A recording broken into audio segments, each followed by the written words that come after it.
with a true drag racing legend, but because he lives in Arizona, we're going to claim him as our Arizona drag race legend as well. Jon Lundberg. Jon has announced at over 300 tracks in his lifetime. Is that right? It's a little less than that. Okay.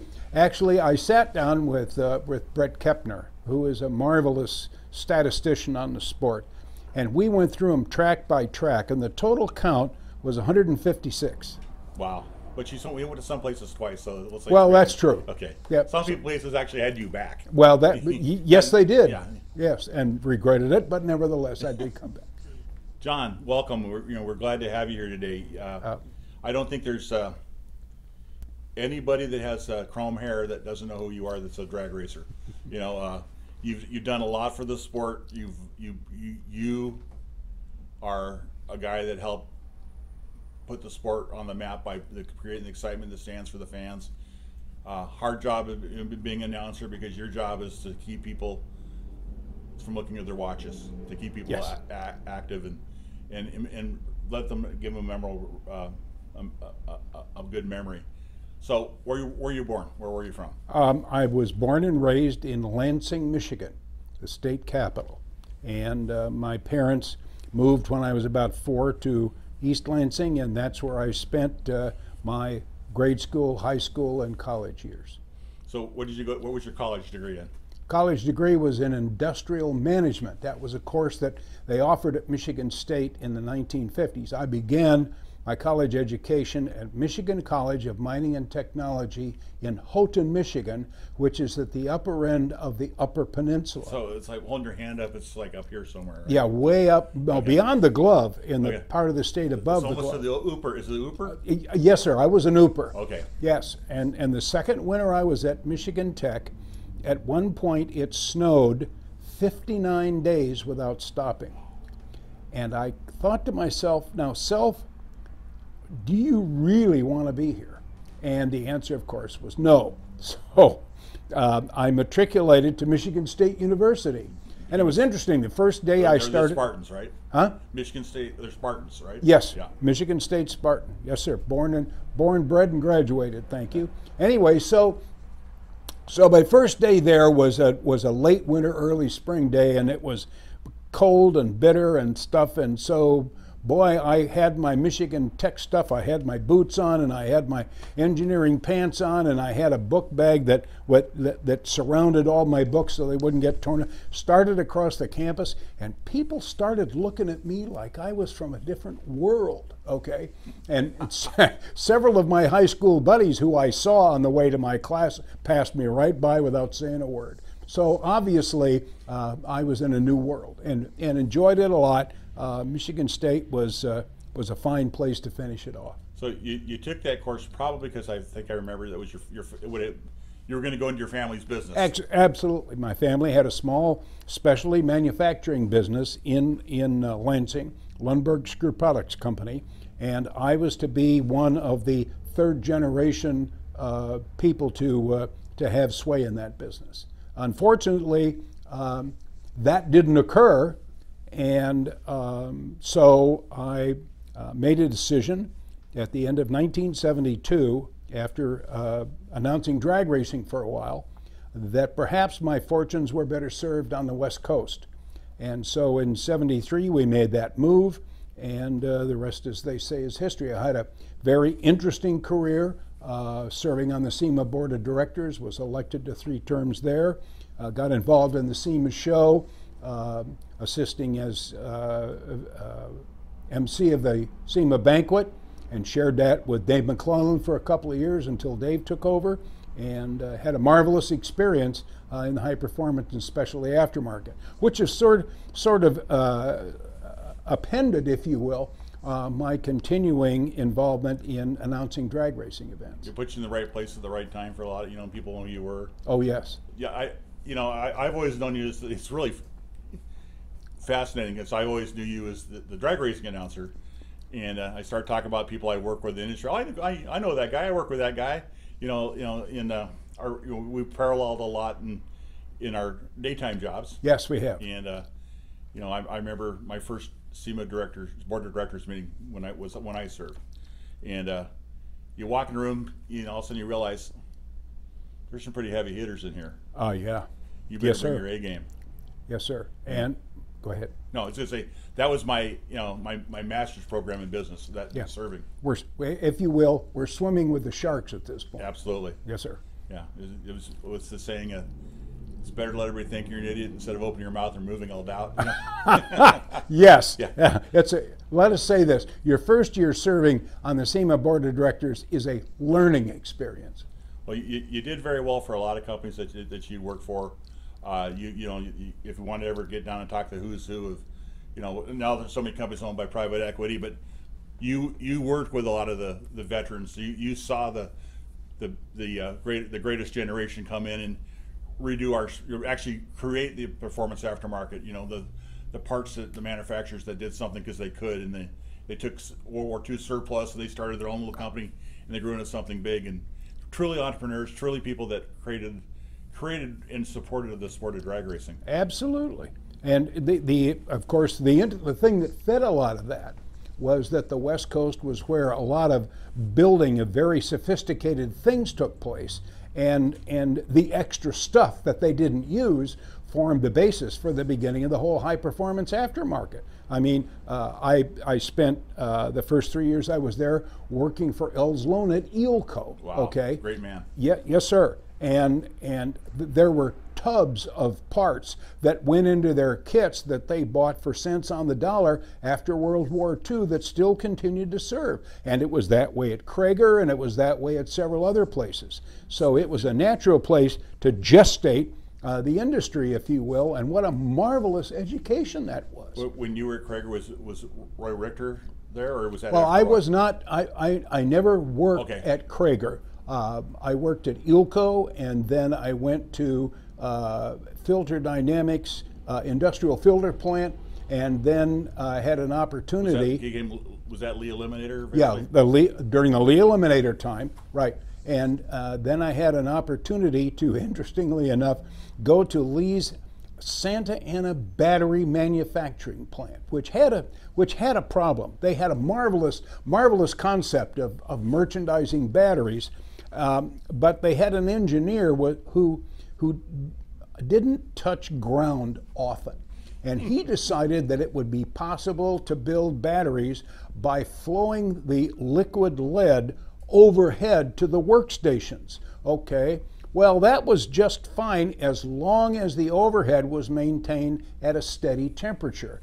Well, problem was that didn't happen a lot, and as soon as the flame went out, the lead would harden up and we'd be down for a week. The only problem was that this new design he came up with was beautiful and it was efficient as long as everything worked. The only problem was they had a difficulty manufacturing a battery that would start a car, and they had a government contract to make submarine batteries. All right, and you better not mess that up.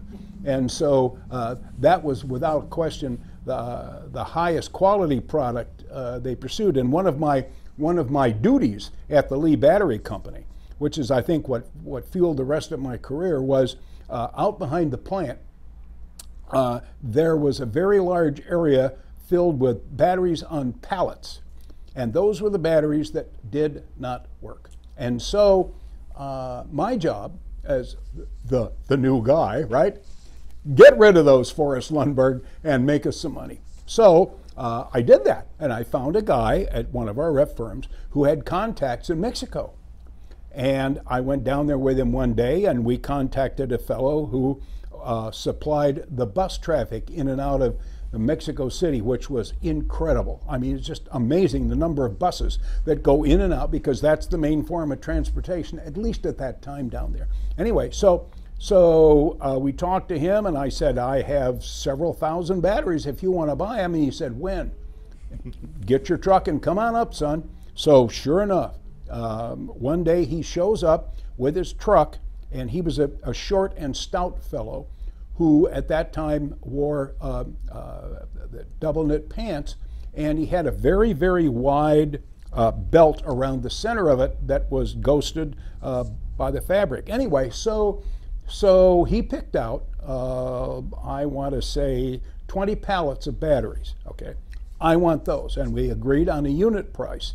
And I said, how would you like to, you want to do a letter of credit? And no, baby. He rolled this thing over and out comes the cash. Okay. And sure enough, boy, right to the last dollar, here went the cash. Well, okay, take them, enjoy yourself, and if you want some more, come back. And we did 3 or 4 deals like that. All right, so now I've got some serious 5-figure dollars in cash. Well, the vice president of finance of Lee West Coast worked at the battery plant, okay? So, and he's used to dealing in letters of credit and bills of lading and all those kinds of things. And so here comes Lundberg. Hey, Dick, I just sold 2,500 batteries, and the guy paid for it in cash, and I dumped this cash on it, and he just lost it. What? What are we going to do with this? And so they called a security firm, and guys came with guns and put them in big bags, and I became infamous. Okay, and so I think that Lee were so happy to get rid of me that what happened was that the corporation decided that they probably needed to get rid of the small specialty manufacturers that they bought. So they divested of Ilco, and they were going to divest themselves of the Cyclone Hitter company, which was also part of the Lee Eliminators. And they made a wise decision, and they decided to get rid of Cyclone and Jon Lundberg at the same time. So it put you in Cyclone? And yes. and So I packaged you up. Hallelujah. So I went to Cyclone and was sitting at my desk after about a week, and the 2 guys that were going to take the company independent of Lee came to me and said, if you'd like to buy in, we'd consider a partner. And I said, in a heartbeat. So I called my father, we put some money together, and the rest is history. And that lasted from 73 to 81, and we took Cyclone from 4th among 5 producers to the #1 header producer in the industry during that period of time. Who were your partners in? Don, oh boy, Ed Perry and Don Williams. So Ed Perry, I worked with a guy. I worked for Mr. Gassett Exhaust. Yeah, you would have known Ed Perry. Well, but I didn't really know him. But Gil Foltz. Oh yeah, Yeah. Gil was the Mr. Wizard Yes. of headers, Yes. and I truly got to experience what a master he was when we started going from old-fashioned tube benders to the automated ones, and Gil was he was a master. An amazing guy, Gil. Yeah, I had the pleasure working with it when we started up at Cyclone Blackjack, Right. and Eagle, Right. He ran and started the Maquiladora plant in Mexico, and Right. he's fantastic. But when we started Flowtech with Gary Biggs, Yes. and Gil was our guy, and Yes. we had a chance to. He built headers he didn't really necessarily like because he didn't like the design of them, or because of the accountant. The bean counter said you can't do it like this, so we had to make them cheaper. We put all the quality back into them, and we were very successful with him doing all that. It was a great memory. One of the biggest difficulties we had at Cyclone were the guys who formed the header tubes and welded the pipes on the header flanges, because our shop foreman told them every day, do not modify the jig. Do not modify the jig. But it made it easier. Well, of course. And, yes, and they were paid piecework. So every once in a while they'd modify the jig, and this had a particular effect on one particular vehicle, and that was a V8 Dart or Barracuda. Oh my goodness. Okay, all right. So one of the guys started modifying his jig and was making good parts all the time, and boy, it looked great until they got out in the field, and all of a sudden we started getting phone calls from our warehouse distributors. Hey, you guys got a problem. Oh, really? What's that? Well, it's your Dart V8 header on the driver's side. Well, what's that? Well, there was a Zerk fitting on the tie rod end that stuck down, okay? And if the 1 and 2 pipe that came down that side were a little too high, what would happen is if you turned right, okay, and the steering arm end came over, that Zerk fitting would lock between those 2 pipes, and you couldn't steer the vehicle. So we got some disturbing information, and had to change that really quick. When that company was sold to Tenneco, Yes. Dynamax, we had redone several headers, and they took one header that fit a body, the more modern Chevelle, or the full size car and mid size car. And they decided these are really weird, but what are all these? Let's take these bumps out of it. They don't look good. So they removed a lot of little dents and stuff. And the cars fit those headers felt so awesome until you wanted to put a starter on. Yes. Yeah, they have no clue what the deal was. So I feel your pain on that. Oh yeah. What we really know and love you for is what you've done for drag racing. Tell me, when was your first? Where were you when somebody said, "Hey kid, here's a mic, start talking"? For the first time, it was in 1955. I attended my first drag race in August of 1950 at Capital City Airport in Lansing, Michigan. We'd heard about so let me go back to the beginning of the story. I'm on my way home from 6th grade in May of 1949 in the spring. And just a callow youth, got my books in my hand going home, and by me on the street drives a hot rod. Now, I could describe that vehicle to you to the last nut and bolt to this day. All right, so it was a chopped and channeled 32 Ford 3-window, painted metallic blue, okay? It had a red painted block with Edelbrock equipment and 3 carburetors, and the guy had a skeleton hood on it with the Venturi stack sticking through the hood. And I thought that was the most beautiful thing I'd ever seen in my life, and to this, it changed my life forever. I haven't been the same since. It was your epiphany of love for cars. Right? Yes, amen. So and it just went like that. So and then because my dad was the marketing sales for our company, he always had a late model car. Well, I joined the Lansing Pandraggers, and there was a guy there. The Lansing Pandraggers? Lansing Pandraggers. Wow. Yeah, that was the car club, Lansing Pandraggers. And that's where all the cool guys, got together, a basement of a fire station.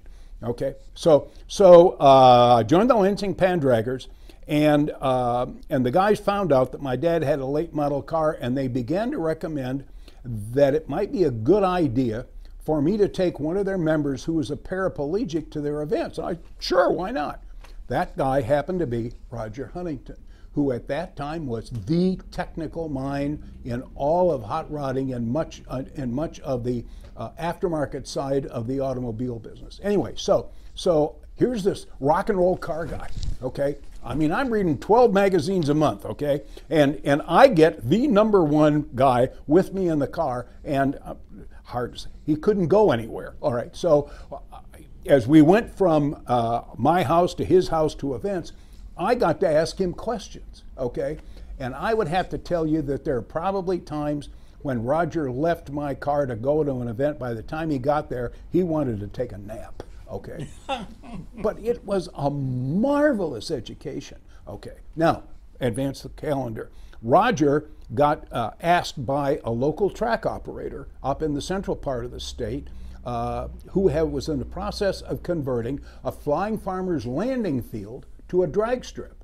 In fact, in 1954, they held 2 events there with the track unpaved, okay? And Roger came to me and he said, they got a guy on the public address system there who's an oval track announcer who, quite frankly, ain't cutting it, all right? The cows have stopped giving milk in that area. So would you come up and talk about cars with the people? Sure. Okay, I'd be happy to do that, because I drag raced in 1953 and 1954. Now, drag racing is really cool, and you know this as well, Chris. It's an easy way to find out how good you are, okay? Because there's only 2 cars, right? There are 20, there's 2. And so if you wind up in second place a lot, you kind of question your capacity to do that well. And so how often were you first round runner-up? Always. Okay. So I felt it was better for me to talk about cars than race them. Anyway, so I go to Central Michigan Dragway. Roger asked me to go up there, and I arrived for my first day announcing a drag race. Okay. Well, the track had just been paved, and the asphalt and the tarmac wasn't really dry yet. Okay, so it was a fun day at the drags. Anyway, so so my tower, if you will, was a red 1955 Ford two-door station wagon, because the guy who had the public address system also worked the oval tracks in the area.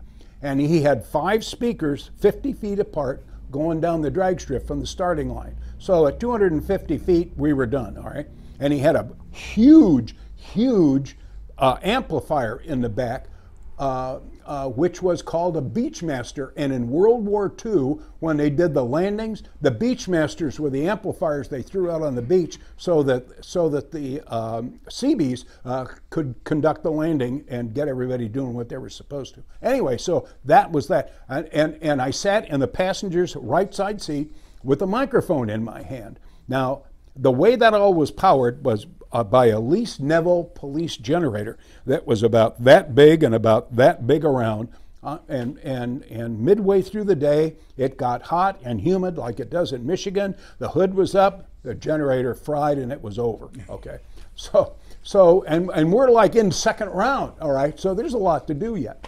And he said, well, what are we going to do? What are we going to do? And I said, do you have a battery-powered megaphone? Yeah, I got one of those. May I have it, please? And so he handed it to me. Across the track on the other side were 4 rusted oil barrels turned upside down, just sitting there. And I said, okay, here we go. And I went across the drag strip, got those oil barrels together, climbed up on them, and that's how I finished announcing my first drag race in probably September, October of 1955. Wow, that's a great memory. Did they give you the name of Oil Can nickname at all? No, not at all. Not at that time. And it was interesting because Central Michigan Dragway at that point had 1-lane Fosdick clocks. And so at the finish line, there was 2 guys, all right, one with a red flag, one with a green flag, and whoever went across the finish line, they braved the flag, and that was the winner because you could only clock ET and speed in 1 lane. The only problem was, if it was really close, they had to have a conversation. So in many cases, the time between the race finished and the winner was announced was a few minutes. Anyway, that was the very sophisticated way that Jon Lundberg began announcing drag races. And there is somewhere on the internet, somebody came with one of the regional events we had there and took pictures of the drag strip, and there's a picture of yours truly, because the first growth from those oil barrels to the very sophisticated tower I used to work in was those 4 barrels were spread open, and they put one of the doors on the front of the hangar that was on the airport, laid it on there, and that's the level of the tower from where we announced. So it was a rather basic beginning. But in that time, it was state of the art. Oh yeah, absolutely. Yeah. You've been credited for a lot of things, from being your catchphrases to your attire. I remember you were talking about a purple outfit you wore. Yes. When did you start saying, well, if I'm gonna play the role, I need to take up the persona? When did that come about? Well, because I remember the hats with the dingle balls and the Well, I never had a hat with dingle balls on it, but I I'm glad you began. cleared that up. Well, I was follically challenged early in my life, and I used to work in open towers, and I'd go home on Sunday night fried from stem to gudgeon post. So one day at Capital City Speed Shop, some Texas guys came through, and one of them left a Stetson there. And so the guys came to me and said, hey, Lundberg, look, rather than have you going home fried every night, why don't you put this thing on your head? And it fit, so I used it because it was very practical. And so the hat was first. Then in 1964, when Hearst Performance Records was making records of drag racing events, Hearst always liked to have his people pleasantly dressed. Okay. And so I was sent to a haberdasher. Was this under George Hearst? George Hearst, okay. Yes. George Hearst liked to have his people nicely dressed. And so I was sent to a haberdasher in Detroit and, make this guy a sport coat and a pair of pants so he looks decent. And they did that. And that's where the gold sport coat and the black pants came from. Okay. Well, at that point, there was the sport was going through shifts, and it was, and there were a bunch of guys, maybe 6 or 7 of us, that were pursuing multifaceted presence in the sport. And so, you know, what would be called today brand building, okay, occurred. And in 1965, I showed up at the Fuel and Gas Championships at Bakersfield, which I began announcing in '63 and announced every year until '87. I showed up with the gold coat, okay, white shirt, black tie, and the Texas hat. And at that point, a friend of a group of guys I was living with when I toured the West Coast came and took a photograph of me announcing the drag race in that outfit. And there was an article then in Drag Racing Magazine, and that started the whole thing. In 1966, okay, 1966 was the year I decided I needed to separate myself from my competitors, okay? And so I went back to this Detroit haberdasher and said, I would like you to make me a couple of dark red suits, a pair. And he said, why? And I said, it's time for me to establish a true differentiation between myself and my competitors to announce multiple drag racing events. And he said, oh, well, that makes sense. So he made them for me. And there's a very famous picture of myself prominently dressed at Bakersfield in that suit, interviewing George Hurst, Linda Vaughn, and Gentleman Joe Schubeck and George Hurst on the starting line at Bakersfield the day that they introduced the Hurst 442 much to drag racing. Okay, and that is kind of like the shot that went around the world. The names you talk about, you know, Linda, you know, she's still around. But you know, I applaud you for your memory. But Linda's has that same memory. Oh, she's incredible. I mean, she could have met somebody in 1987 at an event somewhere, and she'll remember. She might 3 or 4 words, and she goes, "Oh yeah, and how's such and such?" Right. And she met my wife Kathy in the mid '80s, and then when I went to work for Mr. Gasket in the mid '90s, she kind of walked by me, and then she goes, "Oh, Chris, honey, how you doing? How's Kathy?" You know, just what a great lady. Yeah, man, she and was. Then I had dinner a couple weeks ago with Gentleman Joe. He's still kicking. We were at a SEMA function, and right. He's an amazing guy. Yes, he is. Yeah. I met Linda for the first time in the winter of 1966 at Daytona Beach, because we'd gone there with Hearst Performance Records to record the 500, and that was Linda's introduction to the Hearst staff as officially Miss Hearst Golden Shifter. Okay. And George had another person doing that for a while, but I will tell you this.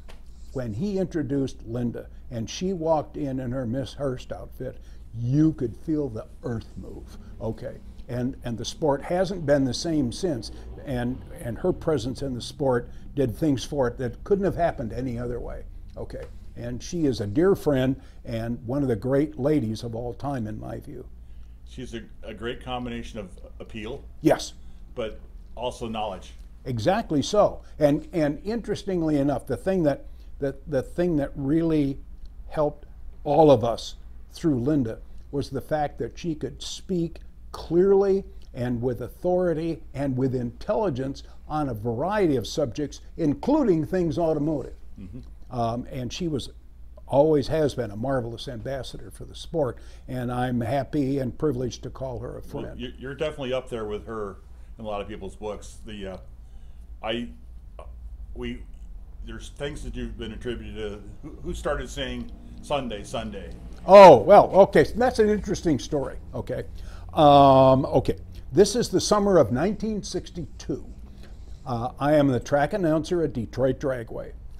There are 2 other guys working with me, a fellow by the name of Ed Zilka, and interestingly enough, Walt Zarnicki, who wound up with a tremendous career with the Roger Penske organization, who was also working at Hearst at that time. In any event, we were in the tower one night, and Gil Gil, the track operator, came to us and said, we need to build up he wanted to race on Saturday night with a feature show and then on Sunday as well. He said, we need to build a Sunday show because we don't have enough people coming on Sunday. And we said, what would you have us do? And he said, well, I want you to build up local stars. And we sort of looked at what was coming up that Sunday, and we were creatively offended by having to lower ourselves to talk about these insignificant persons, okay? And Gil kind of caught that from us, and he looked at us and said, guys, your paychecks depend on the way you do this. And so we got the word right away. And so what we thought we would do would be do a broad caricature. And so I said to these guys, okay, fellas, here's what we're going to do. We're going to take a portion of the placard that announces the Sunday events, and we are going to scream at the top of our lungs as if the world is coming to an end when all of this happens, and everybody will enjoy it, and we'll all have a big laugh, okay? And we held forth, all right? Sunday, Sunday, Sunday, a Detroit Dragway, you know, like the end of the earth was coming, okay? And it worked with the crowd, and Gilbert liked it. So he went to a local commercial announcer guy and said, here's the format I want you to use. And so the next weekend on CKLW, okay, Clear Channel, 50,000 watt station, began the Sunday, Sunday, Sunday commercials. Now, parallel with that in Chicago, Ben Christ, who was a very, very creative drag racing entrepreneur, kind of came up with the same idea, and he went to a guy who became very famous for Sunday, Sunday, Sunday commercials by the name of Jan Gabriel, who was a local Chicago commercial announcer, and developed the same kind of format. So CKLW going east, WGN, 50,000 watt Clear Channel station all the way to New Mexico west. That's how Sunday, Sunday, Sunday got born. I would like to say that we were the originators. Yeah, I don't know for sure, but that's how it got started. It's like, who's the originator of a chimichanga Yeah. or margarita? You know, Yes. there's all sorts of stories. We Yes. did that first. No, we did it first. But it's exciting, you know. And that I think that was the next level deal. Of course, here in Arizona, it wasn't Sunday, Sunday. It was Saturday night, Saturday night. Yes. You know, and then they bring your camera. You know. Yes. But what you did was like almost out of what I love the story about that story is it's almost, we're going to show this guy, and you did it over the top, and that worked. And I think I told the story about Iskandarian going through flight school in Scottsdale. Yes. And it's the last day do or die, and he got mad at his instructor, so he went out and just grabbed a stick and ripped it left and right, and because he was going to pass or wash out, and he says, "I'll show this guy." And he came back, and the instructor said, "Where's that been all this time? That's what I wanted you to do." And he passed. Yes, exactly. Those kinds of things were happening often during that period of time because at the point that those decision points came, all right, certainly with Iskandarian and with us at the drag strip, we had nothing to lose, okay, and we wanted to create as persons of the vocal persuasion a unique impression, and we didn't know what we were creating, but it became quite popular. You know, you've done pretty well at that, and I really appreciate your talents, and you brought it. The announcer, especially he's the guy that gets the do or die or go or stay, stay home or go home or stay here mentality with people. And you brought a lot of excitement. I've attended a couple races through the years that you were announcing, and I was all excited. I think Beeline and you were there for you did some races there. But, yes. You just continue all the stories in your memory. We were talking the other night, and you're talking about this guy won at this event on this day, and it was partly cloudy. The winds were blowing from left or right, and the winner was this, and he ran a 972 or something. Your memory is just fantastic. You've done a great job of keeping that brain of yours working. Well, the cool part about what I brought to the sport was the fact that I enjoyed what I was doing, okay? And I was lucky enough to be able to develop some unique ways of presenting things that people enjoyed. I wanted the spectator the spectator to walk away from a drag race I announced better informed, completely entertained, and well equipped with drag racing merch when they left. Okay, and spent, you know, most of my time creating those kinds of things and loving every minute of it. Well, there's a lot of people out there that, you know, that you're just a great part of their memory. And you know, you shared the story this last year at the SEMA show. I was talking to Mike McCullen, Dave's son, and I said, you know, Lundberg's going to be here. He goes, oh, really? I love that guy. Him and my dad were good buddies. And yes. And I go, well, it's supposed to be here. And right on cue, you rolled up to the booth, and and before we knew it, there's like 50, 60 people standing around the both of you talking, and the fact that, you know, that you still have that drawing, that power means you did a lot for people. You know, good memories, and you know, this what you have done over the years probably created a lot more fans than people realize. You know, Big Mac was definitely, people knew him. Yes, sir. But you were the Coke to his Pepsi. Well, you were at that level, and, well, and that's fantastic. Right. Well, somebody had to take the title that I took. All right, and the reason I took it was in 1964, I announced, during which NHRA held, I think, 10 major drag races. I announced 30. Okay.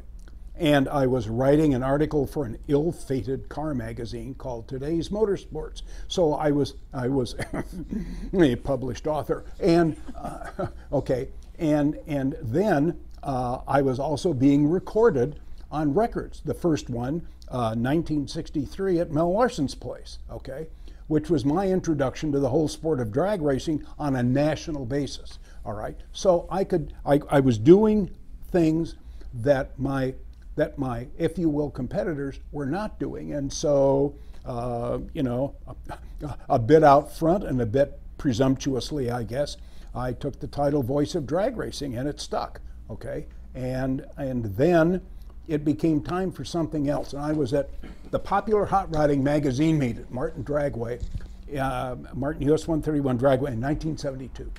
And so I was walking down the pit lane looking at the cars, and I happened on Jeff Crowther, who at that point was working for the Blue Max team, I think. And I went to Jeff and I said, Jeff, I need a single syllable name that's new and fresh and different, that nobody else has, that I can use to identify myself with.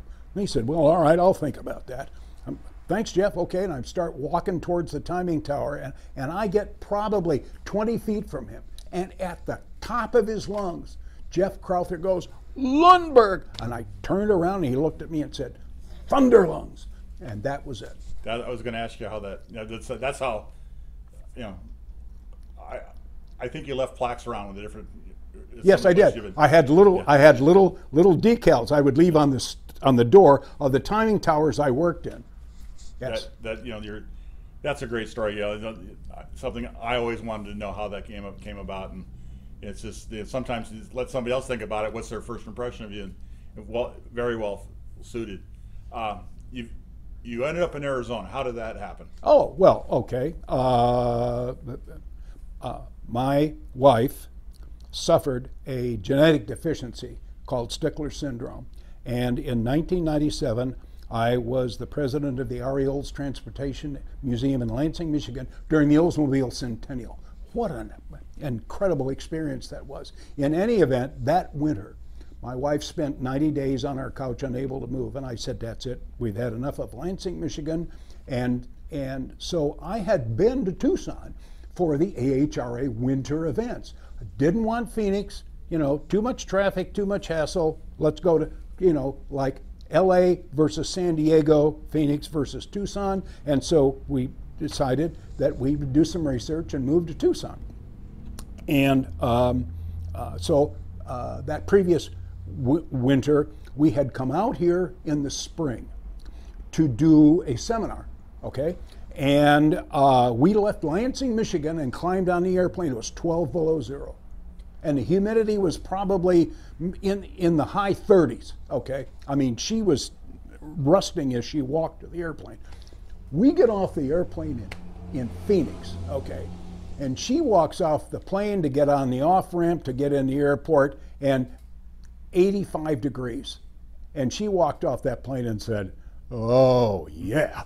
Okay, and at the end of the seminar, it ended up early on Sunday, so she laid out on Sunday afternoon in high 80-degree weather, because from Michigan, that's quite a transition. Anyway, so Monday before we went, I took her to the Tucson Botanical Gardens. Now, your winter in 1997 was exceedingly wet, and the desert just bloomed. Okay, so she was a master gardener.